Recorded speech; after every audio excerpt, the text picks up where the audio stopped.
ಮಂಡಳ ಅಧ್ಯಕ್ಷರಾಗಿದ್ದಾರೆ. ಅವರು ಕೆಳಗಿಳಿಬೇಕು, ಅವರ ರಾಜೀನಾಮೆಯನ್ನು ಸರ್ಕಾರ ಪಡಿಬೇಕು. ಅದ್ರ ಬಗ್ಗೆ ನಿಮ್ಮ ಅನಿಸಿಕೆ? ಕರೆಕ್ಟ್ ಅದು ಹೇಳೋದು. ಪಕ್ಷದ ಒಂದು ಅಧ್ಯಕ್ಷರು ಹೇಳಿರ್ತಕ್ಕಂಥದ್ದಕ್ಕೆ ನನ್ನ ಸ್ವಾಗತ ಇದೆ. ಎಲ್ಲರಿಗೂ ಅಧಿಕಾರ ಸಿಗಬೇಕು, ಯಾಕೆ ಸಿಗಬಾರ್ದು? ಅದರಲ್ಲಿ ಇನ್ನೊಂದು ಹೇಳ್ತಾರೆ, ಹಿರಿಯ ಕಾಂಗ್ರೆಸ್ ಕಾರ್ಯಕರ್ತರೇ ಅವಕಾಶ ಆಗಬೇಕು ಅಂತ. ಹಿರಿಯ ಕಾಂಗ್ರೆಸ್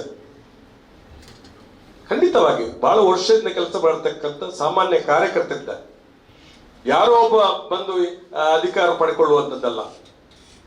ಹಿರಿಯ ಕಾರ್ಯಕರ್ತರಿಗೆ ನಾವೆಲ್ಲ ಮುಖಂಡರಾಗಿ MLA ಆಗಿ ಮಂತ್ರಿ ಆದವರು. ನಾನು 9 ಸಾರಿ ಕಾಂಗ್ರೆಸ್ ಪಕ್ಷದಿಂದ ಸ್ಪರ್ಧೆ ಮಾಡ್ತೇನೆ. ನಾನು ಒಂದು PLD ಬ್ಯಾಂಕ್ನ ಅಧ್ಯಕ್ಷನಾಗುವಾಗ ನಾನು 46 ವರ್ಷದ ಹಿಂದೆ ಆಗಿರ್ತಕ್ಕಂಥದ್ದು. ನಾನೇನು ಮೊನ್ನೆ ನಿನ್ನೆ ಬಂದವಂತವನಲ್ಲ. ನಾನು ಹೇಳ್ತೇನೆ, ಹಿರಿಯ ಕಾರ್ಯಕರ್ತರು ನಾನು ಬಹಳಷ್ಟು ವರ್ಷಗಳನ್ನು ನೋಡ್ತಾ ಇದ್ದೇನೆ. ಯಾವ ಲೋಕಸಭಾ ಚುನಾವಣೆಯಲ್ಲಿ, ವಿಧಾನಸಭಾ ಚುನಾವಣೆಯಲ್ಲಿ ಪ್ರಾಮಾಣಿಕವಾಗಿ ರಾತ್ರಿಯಾಗ ದುಡಿದಂತ ಕಾರ್ಯಕರ್ತರಿದ್ದಾರೆ, ಅವರಿಗೆ ಅವಕಾಶ ಕೊಡಬೇಕು. ನಾನು ಹೇಳುದು ಅದು ಸರಿಯಾದಂತ ಮಾತು.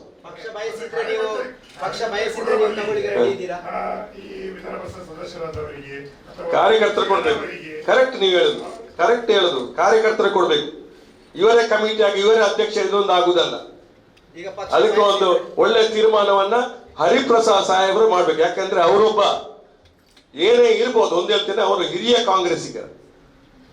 ಬಹುಶಃ ನನಗಿಂತ ಮುಂದೆ ಒಬ್ಬ ಕಾಂಗ್ರೆಸ್ಸಿಗ ಈ ರಾಜ್ಯದಲ್ಲಿ ನನ್ನ ಜಿಲ್ಲೆಯವರೊಬ್ಬ ಮೂಲ ಜಿಲ್ಲೆಯವರು ಇದ್ರೆ ಹರಿಪ್ರಸಾದ್. ಈಗ ಪಕ್ಷ ಬಯಸಿದ್ರೆ ಸರ್, ಈಗ ಪಕ್ಷ ಬಯಸಿದ್ರೆ ನಿಮ್ಮ ನಿಗಮ ಮಂಡಳಿಗೆ ಯಾವ್ದಾದ್ರು ನಿಮ್ಮನ್ನು ನಾಮಿನೇಟ್ ಮಾಡಿ. ನಾನು ನಿಗಮ ಮಂಡಳಿ ಇಲ್ಲ, ನಾನು ಮಂತ್ರಿಯಾಗಿ ಕೆಲಸ ಮಾಡಿದವರು. ನನಗೆ ನಿಗಮ ಮಂಡಳಿ ನನಗೆ ಕೇಳುವುದಿಲ್ಲ. ನಾನು ಒಂದ್ಸರಿ, ನಾನು ಈಗ ಓಪನ್ ಆಗಿ ನನಗೇನು ಇದಿಲ್ಲ. ನಾನು ಈಗ ಒಂದು ಹೇಳ್ತೇನೆ, ನನಗೆ KC ವೇಣುಗೋಪಾಲ್ ಅವರು ವಿಧಾನ ಪರಿಷತ್ ಸ್ಪರ್ಧೆ ಮಾಡುತ್ತೆ ಹೇಳಿದರು, ನಾನು ಸ್ಥಳೀಯ ಸಂಸ್ಥೆಗೆ. ನಾನು ಇಲ್ಲ, ವಿಧಾನಸಭೆಯಲ್ಲಿ ಸೋತಿದ್ದೇನೆ, ನಾನು ಮತ್ತೊಬ್ಬ ಅದೇ ಕ್ಷೇತ್ರ ಗೆಲ್ಲಬೇಕು ಅಂತ ನನಗೆ ಆಸೆ ಇದೆ ಅಂತ ಹೇಳಿದೆ. ಸತ್ಯ ಹೇಳುದು. ನನಗೆ ಈ ಚುನಾವಣೆ ಇದು ಜನರ ಮಧ್ಯೆ ಇದ್ದ ನಾಯಕತ್ವ ಪಡೆಯಬೇಕು. ಅಂದ್ರೆ ಮುಂದಿನ ಬಾರಿ ನಿಮ್ಗೆ ಅಲ್ಲ, ಅದು ಬೇರೆ ವಿಷಯ. ನಾನು ಒಂದು ಹೇಳ್ತೇನೆ, ಯಾರನ್ನ ಹೇಳುವಂಥದ್ದಲ್ಲ. ನಾವು ಯಾವ ಲೀಡರ್ನ ಹಿಂದೆ ಹೋಗಿ ನನಗೆ ಸ್ಥಾನ ಸಿಗ್ಬೇಕು ನಾನು ಬಯಸುವುದಿಲ್ಲ. ನಾನು ಕಾರ್ಯಕರ್ತರ ಮಧ್ಯೆ, ನಾನು ಇವತ್ತು ಕೂಡ ನನಗೆ 70 ವರ್ಷಕ್ಕಿಂತ ದಾಟಿ ಇರ್ತಕ್ಕಂಥ ಒಬ್ಬ ವ್ಯಕ್ತಿ. ನಾನು ಸುಳ್ಯದಿಂದ ಹಿಡಿದು ಇಲ್ಲಿವರೆಗೆ ಎಲ್ಲ ಕಡೆ ನಾನು ತಿರುಗ್ತಾ ಇದ್ದೇನೆ. ನಾನು ಒಬ್ಬ ಪ್ರಾಮಾಣಿಕ, ಕ್ರಿಯಾಶೀಲ, ನಿಷ್ಠಾವಂತ ಕಾಂಗ್ರೆಸ್.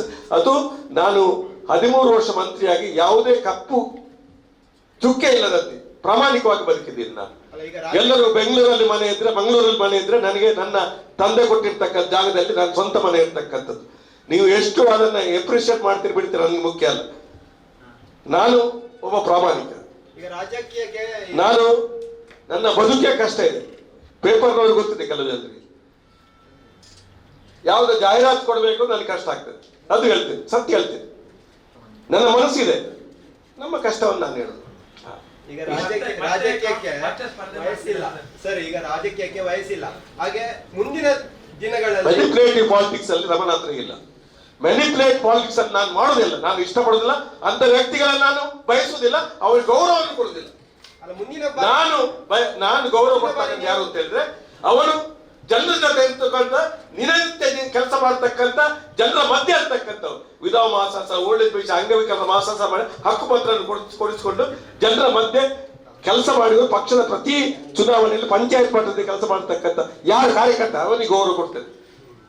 ಡೆಲ್ಲಿಯಿಂದ ಹೆಸರು ತಗೊಂಡು ಬೆಂಗಳೂರು ಅಂತವ್ರಿಗೆ ನಾನು ಗೌರವ ಕೊಡುವುದಿಲ್ಲ. ಇದು ನನ್ನ ವೈಯಕ್ತಿಕ. Thank you.